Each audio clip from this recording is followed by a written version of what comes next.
Oke, assalamualaikum hai sahabatku yang di channel Situs Edukasi. Nah, sekarang kita akan berbagi informasi nih terkait kita akan mendapatkan poin di sini. Inilah alasan Mendikbud merubah K13 menjadi K22 atau disebut dengan kurikulum prototype, kurikulum 2022. Apa sih alasannya? Kenapa bisa berubah, teman ya? Kenapa setiap ada Kemendikbud, setiap ada pemilihan setiap ada orde baru itu ada kurikulum baru, teman-teman. Kita tidak tahu juga itu ke depan mungkin kurikulum baru lagi, kurikulum 2025, kurikulum 2030, teman-teman ya, kita tidak tahu. Nah, di sini alasannya kita akan tunjukkan alasannya kenapa kok bisa berubah nih. Banyak sekali nih guru-guru yang bertanya, kok sekarang bisa berubah padahal kita sudah nyaman di K13, padahal sudah enak, kita sudah mendapatkan berkas-berkas, dokumen-dokumennya sudah lengkap. Nah, biasanya kita sebagai guru begitu, teman ya. Tapi kita akan perlu alasannya seperti apa. Nah, kita di sini akan menunjukkan di sini ketika dianalisis, ketika diperhatikan sama pihak-pihak dari Kemendikbud, ternyata selama penerapan daripada sejak sebelum pandemi ini, di sana katanya terjadi learning loss. Ya, learning loss ini alasan yang pertama. Nah, ketika learning loss itu nanti sudah datanya sudah lengkap nih. Nah, jadi di kelas 1 literasi di SD itu menurun. Apa namanya? Menurun data statistiknya. Ini alasan yang pertama. Nah, di sini menurun sekali literasinya, ya, teman-teman. Nah, ini menurun. Numerasinya juga begitu. Jadi tingkat numerasi matematikanya di SD terutama ini menurun. Nah, ini alasan yang pertama yang menyebabkan perubahan kurikulum 2013 ke 22 ini. Nah, kemudian kita cek geser lagi. Alasan yang paling poin penting teman di sini adalah, nah, ini mengacu terhadap penggunaan-penggunaannya. Nah, ini masih dalam prosesnya. Kita cek di sini. Ini skor selisih nilai pada penggunaan K13 itu menurunkan, tidak sesuai dengan kondisi sekarang. Artinya K13 itu tidak sesuai dengan kondisi digital sekarang. Sehingga itu yang menyebabkan K13 diubah menjadi K22. Nah, kita geser ke sini. Nah, teman-teman ya. Nah, ini yang menyebabkan, ya. Jadi loss learning yang terjadi. Nah, di sini masa tes yang paling penting kita siapin, teman ya.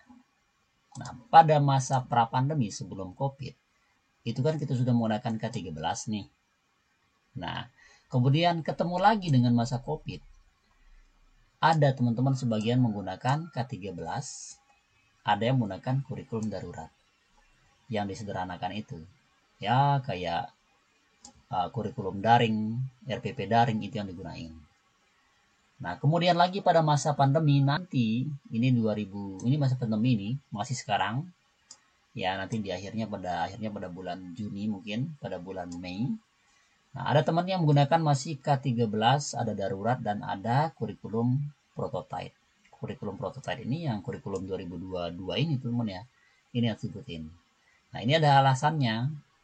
Nah, jadi di sini berarti terjadi perubahan yang signifikan, teman-teman. Artinya, ini yang penggunaan kurikulum 2023 ini kan sudah berkurang nih. Kenapa dia berkurang? Karena pada masa 2021-2022 ini sudah ada sekolah penggerak. Sekolah penggerak inilah yang menerapkan sebagian kurikulum prototipe ini, sehingga tentu inilah alasannya. Ternyata cocok gitu kesimpulan dan hasil analisis data dari kementerian. Nah, kemudian nanti baru pemulihan pembelajaran. Ya, pada pemulihan pembelajaran inilah semua orang harus menerapkan kurikulum 2022 ini. Ya, semua satuan pendidikan. Nah, di sini teman ya, opsi bagi semua satu pendidikan. Jadi menerapkan yang kurikulum darurat, kurikulum prototype. Jadi teman-teman, inilah alasannya. Ternyata setelah dikaji, yang K13 itu kan kebanyakan luring tuh, tatap muka, diskusi gitu kan materinya. Nah, sekarang diubah karena medianya lain. Karena medianya online, medianya Zoom, medianya WA, medianya Messenger, medianya YouTube, medianya Facebook, sehingga diubahlah dengan kesesuaian disebut dengan kurikulum 2022 ini. Nah, itulah alasan-alasan beliau. Memang secara logika kita menyadari kita memang sekarang sudah di era digital, sehingga mau tidak tahu ya harus kita menerapkan dan mengkaji ulang sehingga ada loh kurikulum-kurikulum yang memang cocok di masa ini teman-teman ya. Yaitu diubah dengan istilah kurikulum prototype atau kurikulum 2022 ini. Nah, nanti baru di akhir 2024 baru diketuk palu penerapannya. Ketika sudah merata dan sudah nyaman orang di kurikulum baru ini, baru diteruskan, disesuaikan. Karena pada masa pemulihan pembelajaran ini memang kita butuh waktu, kata beliau di sana, untuk kita harus secara perlahan dan secara komprehensif menyampaikan konsep, tujuan, kenapa alasannya, dan apa manfaatnya bagi sekolah, bagi siswa, dan bagi guru terkait perubahan kurikulum 2022 ini. Itulah teman-teman informasinya, ya semoga bermanfaat. Silakan teman-teman, di sini ada sekali perbedaannya, terjadi sini perbedaannya banyak sekali ya di kurikulum ini. Silakan teman-teman yang mau baca, ya silakan tinggal unduh saja di deskripsi video ini. Ini dia karakteristiknya, yang di PAUD seperti apa, yang di SD seperti apa, SMP juga seperti apa. Nah, di SD kan sekarang ada IPA IPS digabung dengan IPAS. Nah, silakan diunduh saja filenya ini di deskripsi video biar teman-teman tahu tuh ini loh hasil dan acuan dari Kemendikbud. Di SMK, SMA juga sudah lengkap di sini filenya, silakan tinggal diunduh saja. Itu informasinya, semoga bermanfaat. Terima kasih, jangan lupa subscribe-nya, like, komen, dan share juga video ini. Wassalamualaikum warahmatullahi wabarakatuh.